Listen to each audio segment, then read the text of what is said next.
Welcome to our channel. Today we how to optimize interest rates with Discover Bank. Quick tutorial step by step clearly. To optimize interest rates with Discover Bank, start by visiting the Discover Bank website. Navigate to the Savings Account section. Review the current interest rates offered for different accounts. Determine the type of account that best suits your financial needs. Open a high-yield savings account for higher returns. Provide personal information, including your name and address, during the application process. Ensure you have your Social Security number and identification ready. Complete the application by entering your financial information. Review the account terms and conditions thoroughly. Once your application is submitted, monitor your email for confirmation. After your account is approved, fund it with an initial deposit. Consider setting up automatic transfers to grow your savings consistently. Regularly check your account to stay informed about any changes in interest rates.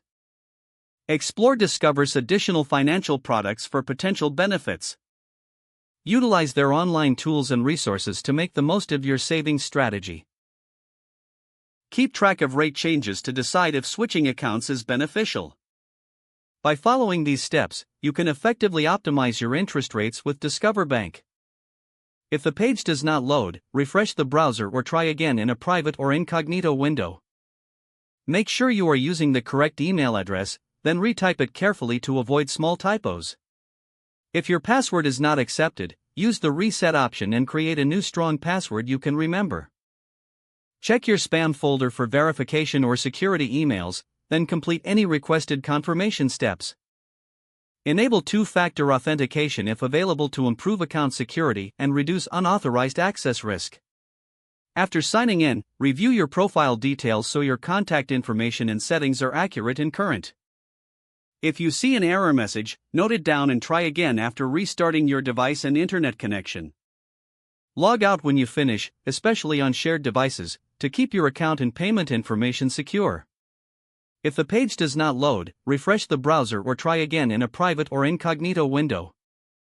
Make sure you are using the correct email address, then retype it carefully to avoid small typos. If your password is not accepted, use the reset option and create a new strong password you can remember. Don't forget to like this video and subscribe to our channel for more step-by-step tech guides.